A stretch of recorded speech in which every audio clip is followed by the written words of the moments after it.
आज बजट विशेष में हम बात करेंगे टीटागढ़ वैगन्स की। जैसा मैंने बताया, माल ढुलाई के लिए रेलवे की बढ़ती डिमांड को देखते हुए सेक्टर डेडिकेटेड फ्रेट कॉरिडोर पर सरकार खर्चा बढ़ा रही है इस सेक्टर पर, और आने वाले सालों में लॉजिस्टिक्स इंफ्रास्ट्रक्चर को भी यहाँ अपग्रेड करने की बात हो रही है। इसके अलावा सरकार देश भर में मेट्रो का भी विस्तार कर रही है। ये कंपनी मेट्रो में भी क्योंकि फोकस रखती है, तो ये सब समझते हैं और चलते हैं सीधे। इस वक्त कंपनी के MD and CEO Umesh Chaudhary हमारे साथ शो में जुड़ रहे हैं। सर, बहुत बहुत स्वागत है आपका। और जैसा हम सोच रहे हैं, इस सेक्टर पर फोकस है बजट में एज ऑलवेज। क्या उम्मीदें लगाएं? आपको लग रहा है इस बार एलोकेशन बढ़ के आएगी? आपकी क्या अपनी उम्मीद है इस सेक्टर से इस बार इस बजट से? जी, बहुत बहुत धन्यवाद Swati. Always a pleasure being with you. So जी हाँ, बिल्कुल आपने जैसा कहा और जिस तरह से आपकी एनालिसिस थी कि रेलवे फोकस और एक infrastructure at large, but railway उसमें एक बहुत अहम भूमिका निभा रहा है इस पूरे जो इंडिया के ग्रोथ प्लान्स के ऊपर। और जिस तरीके से भारतीय सरकार और माननीय प्रधानमंत्री जी की जो विजन है इंडिया को वर्ल्ड क्लास बनाने की, इकोनॉमिकल बनाने की, जो लॉजिस्टिक्स कॉस्ट को घटाने की, उसमें रेलवे एक बहुत ही अहम भूमिका निभाती है।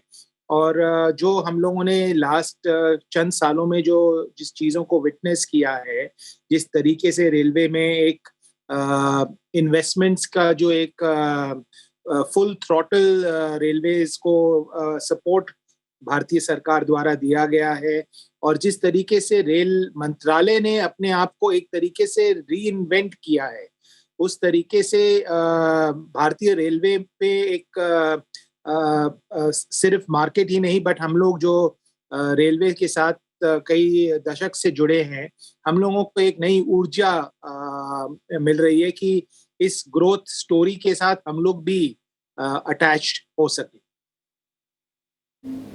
Okay, fair enough. तो ग्रोथ स्टोरी है और यहाँ पर अपॉर्चुनिटीज़ काफ़ी हैं और उम्मीद भी करना ठीक है किस तरीके का फोकस होगा। बट अगर मैं स्पेसिफिकली आपसे जानना चाहूँ, क्योंकि हर बार सरकार ने ये बात कही है कि टेक्नोलॉजी अपग्रेडेशन पर फोकस है, ग्रीन एनर्जी यहाँ पर सरकार कुछ बात कर रही है इन टर्म्स ऑफ इंसेंटिव्स। तो क्या उम्मीद रखें सर, और किस तरीके की एक्सपेक्टेशन है जो इस सेक्टर को और बूस्ट दे सकती है? आपके जो रिकमेंडेशंस गए एज एन इंडस्ट्री, क्या आपने मांगा है सरकार से? जी, अगर आप देखें, रेलवे इन इटसेल्फ जो है वो एक ग्रीन एनर्जी का बहुत बड़ा माध्यम है, क्योंकि रेलवे रोड के बनस्पत ना ही कॉस्ट एफिशिएंट है बल्कि कार्बन फुटप्रिंट एफिशिएंट है।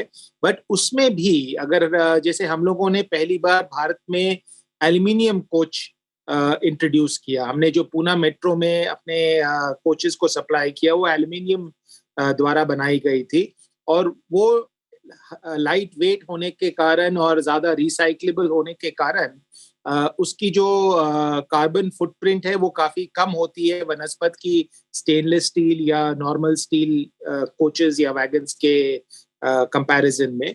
तो इस तरीके से हम लोग ये नए जो टेक्नोलॉजीज हैं जो ज्यादा एफिशिएंट है, जैसे रेलवे ने एक बहुत अहम डिसीजन ली थी कि डीजल से हट करके वो इलेक्ट्रिफिकेशन पे जाएंगे, तो उसके कारण काफी कार्बन फुटप्रिंट टेक्नोलॉजिकल चेंजेस के कारण कम करने का मौका मिला।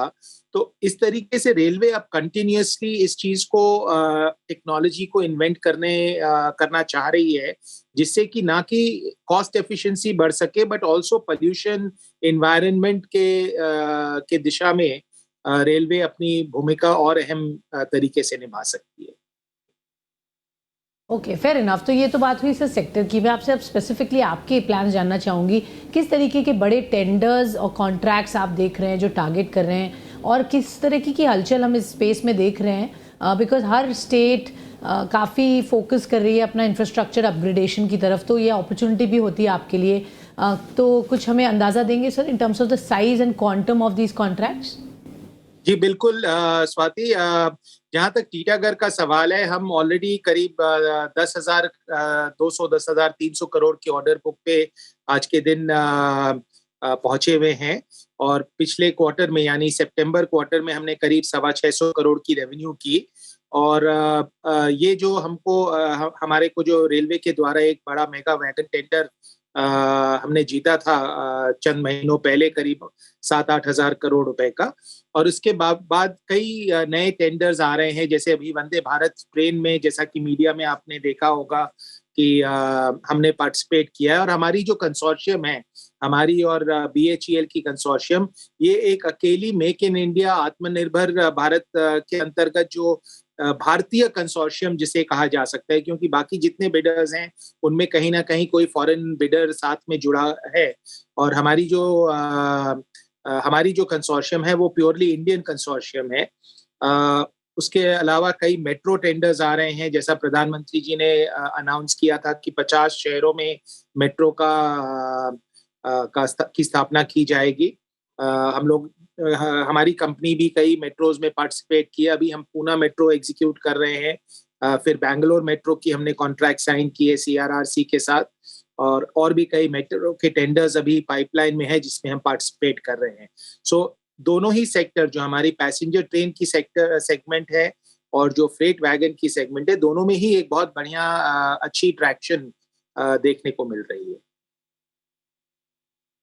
ट्रेन्स में दोनों ही passenger and freight plus metro की आपने बात की, यहाँ पर अच्छे ऑर्डर्स हैं, अच्छी अपॉर्चुनिटीज़ हैं, कॉन्ट्रैक्ट्स आ रहे हैं और आप बिड भी कर रहे हैं, जिसकी आपने बात की। सर, आपने जो वंदे भारत की बात की, जिसमें आपने कोलैबोरेट किया है BHEL के साथ, डेफिनेटली एक, जैसा आपने बताया, उसकी यूनिकनेस है कि दो इंडियन प्लेयर्स इसमें बिड कर रहे हैं, बाकी कंपनीज जिन्होंने बिड किए फॉरेन के साथ हैं। तो इस पर्टिकुलर कोलैबोरेशन के बारे में थोड़ा सा और बताएं सर, और क्या अपडेट है इस पर? आप कब तक उम्मीद कर रहे हैं इसके अनाउंसमेंट्स आ जाएगी, और उसके बाद का क्या प्रोसेस होगा, उस पर हमें अपडेट कर सके तो बताइए। और वंदे भारत 2.0 जो सरकार ने किए, उसमें क्या अपॉर्चुनिटीज देखते हैं? जी बिल्कुल, जहां तक वंदे भारत का सवाल है स्वाति, ये टेंडर जो है 200 ट्रेन का था, और भारतीय रेल ने और भी कई वंदे भारत ऑलरेडी अनाउंस कर दिए हैं, जिसकी टेंडर्स अभी तक नहीं खुली है। अभी पहली टेंडर 200 ट्रेन की जो है वो 30 नवंबर को टेंडर सबमिशन हुआ था। अब वो टेक्निकल इवैल्यूएशन और सारी इवैल्यूएशन होकर के प्राइस बिड चंद हफ्तों में ही खुल जाएगी, और उसके बाद L1, L2, L3 के बेसिस पे इससे टेंडर को अलॉट किया जाएगा। बट जो इम्पोर्टेंट इसकी जो एस्पेक्ट है इस टेंडर की या हमारे पार्टिसिपेशन की, कि वंदे भारत या वंदे भारत जैसी जो ट्रेनें हैं, ये सिर्फ ये 200 ट्रेनों तक सीमित नहीं है। ये एक तरीके से एक नया दिशा रेलवे ने भारत को में इंट्रोड्यूस किया है। This is a directional change, it's a framework change. और इस टेंडर या अगले टेंडर या उसके अगले टेंडर, कोई ना कोई टेंडर में हम जरूर आशा करते हैं कि हमें कामयाबी मिलेगा, और हम और BHEL मिलकर के एक सही स्तर में भारतीय ट्रेन मार्केट में उतार पाएंगे, जो कि सिर्फ भारत के लिए नहीं बल्कि उसे हम विश्व स्तर पे ले जाना चाहेंगे।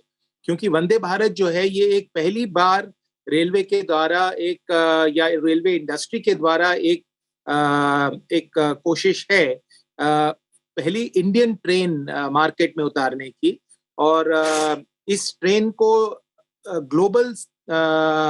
ग्लोबलाइज किया जा सकता है, और इंटरनेशनल मार्केट में मेरा मानना है कि ये ट्रेन बहुत सक्सेस।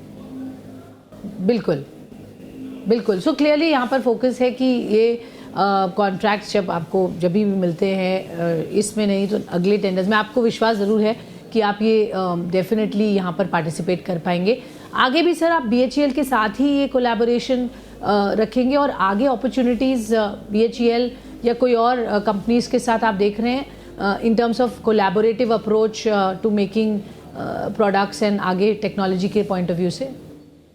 जी बिल्कुल, हम हमेशा ये जो इनोवेशन या कोई नई तरीके का जो विन विन एसोसिएशन है, उस पर हम हमेशा ओपन रहते हैं। हमारी जो अभी एसोसिएशन BHEL के साथ हुई है, वो हाल फिलहाल इस टेंडर के लिए हुई है, लेकिन क्योंकि एक रिलेशनशिप एस्टैब्लिश होता है दो कंपनियों के बीच में, तो जरूर अगर कोई और भी अपॉर्चुनिटीज आएंगी जिसमें कि BHEL और टीटागढ़ दोनों की ही सिनर्जिकली, उनको दोनों को ही कन्वीनियंट होगा और दोनों के लिए ही वैल्यू प्रोपोजिशन सही होगा, तो हम साथ ही पार्टिसिपेट करेंगे। पर उसके अलावा और भी जो टेंडर्स आ रहे हैं और भी जो प्रोजेक्ट्स आ रहे हैं मार्केट में, रेलवे में, मेट्रो में, उसमें स्ट्रेटेजिक अलायंसेस या सिनर्जिस्टिक अलायंसेस के लिए हम बिल्कुल ओपन है और हम उस पे हमेशा कोई ना कोई नई कोशिश करते रहते हैं। सर मैं आपसे क्विकली जानना चाहूँगी नॉन वैगन बिजनेस पर क्या फोकस है, वो कितना कंट्रीब्यूशन कर रहा है इन द करेंट बिजनेस और आगे वहाँ पर क्या फोकस होगा? हमने आपके ट्रेन्स और मेट्रो के बिजनेस की तो बात की है वहाँ, but beyond that the non wagon business में क्या अपॉर्चुनिटी आप देखते हैं और किस तरीके का आउटलुक है on freight wagon segment sir, वहाँ पर कितनी अपॉर्चुनिटी दिख रही है? जी बिल्कुल स्वाति। सो हमारी 3 बिजनेसेस हैं। एक है हमारी freight wagon business, freight business जिसे हम कहते हैं, जिसमें कि रेलवे वैगन्स और प्राइवेट सेक्टर वैगन डिमांड दोनों आती हैं। तो रेलवे का मैंने कहा कि हमें मेगा ऑर्डर मिला है, लेकिन मेरा ये मानना है कि जो सरकार ने 2030 के लिए एक टारगेट रखा है 3000 मिलियन टन माल ढोने का, उसके लिए जो वैगन की रिक्वायरमेंट है वो और भी अधिक होगी। और रेलवे ने जिस तरीके से सिग्नल में, ट्रैक्स पे, कैपेसिटी बिल्डिंग पे इन्वेस्ट किया है, रेलवे उस कैपेसिटी को यूटिलाइज करने के लिए उन्हें और वैगन्स ऐड करने पड़ेंगे। और ये प्रधानमंत्री जी की जो गति शक्ति योजना है उसके अंतर्गत भी पूरी की पूरी सिनर्जिस्टिक है। तो हमने अपनी कैपेसिटी जो है ऑलरेडी करीब 8,500 वैगन की हमारी कैपेसिटी हो चुकी है, उसे हम और बढ़ा करके करीब 12,000 वैगन तक ले जा रहे हैं ताकि 1,000 वैगन महीने की हम बना सकें। तो ये हमारी फ्रेट सेगमेंट है। दूसरी हमारी जो पैसेंजर ट्रेन सेगमेंट है, जिसके अंतर्गत मेट्रो कोचेस, वंदे भारत या इस तरीके की जो मॉडर्न पैसेंजर कोचेस हम बनाते हैं, तो उसमें हमारी जो पहली फेज की कैपेसिटी थी वो 200-250 कोचेस सालाना की थी, जो हम अब स्टेनलेस स्टील कोच की एक नई लगा रहे हैं जिसमें हमें 450 कोच की कैपेसिटी हो जाएगी। और तीसरी जो है हमारी शिप बिल्डिंग की, शिप बिल्डिंग और डिफेंस। सो शिप बिल्डिंग में हम पहले हमारी जो फैसिलिटी थी वो लिमिटेड थी, कंस्ट्रिक्टेड थी, क्योंकि हमारी facility north side of Howrah bridge में थी, हमें ओपन सी का एक्सेस प्राप्त नहीं था। तो हमने एक नए शिपयार्ड को खरीदा पिछले साल, अब हम उसको कंस्ट्रक्ट कर रहे हैं, जिसके अंतर्गत हम शिप बिल्डिंग और डिफेंस स्पेस में भी अपनी जो हमारी जो लॉन्ग टर्म टारगेट अगले 3 से 4 सालों में हम 20 से 25% अपनी बिजनेस शिप बिल्डिंग और डिफेंस इंडस्ट्री से करना चाहेंगे। तो ये 3 हम ऑपरेट ऑल राइट। तो काफी कुछ मेगा प्लान्स है सर, बिल्कुल। तो तीनों सेगमेंट्स की आपने जो एक तरह से हमें एक स्नैपशॉट दिया, किस तरीके का फोकस रहेगा और कहाँ है अपॉर्चुनिटीज, और उसी हिसाब से क्या है कैपेक्स प्लान्स तीनों ही सेगमेंट में, वो बताने के लिए बहुत बहुत धन्यवाद सर, और हमारे साथ जुड़ने के लिए बहुत शुक्रिया। तो ये थे आज रेलवे स्पेस की बड़ी कंपनी जिसके बारे में हमने विशलिस्ट समझने की कोशिश की, किस तरीके की अपॉर्चुनिटी। छोटा सा ब्रेक ले लेते हैं, ब्रेक के बाद खबरों का सिलसिला रहेगा जारी। आप बने रहिए हमारे साथ। ऑटो एक्सपो से मैं आपके लिए लेकर बहुत सारे और एक्साइटिंग लॉन्चेस भी आऊँगी, तो आप रहिए हमारे साथ।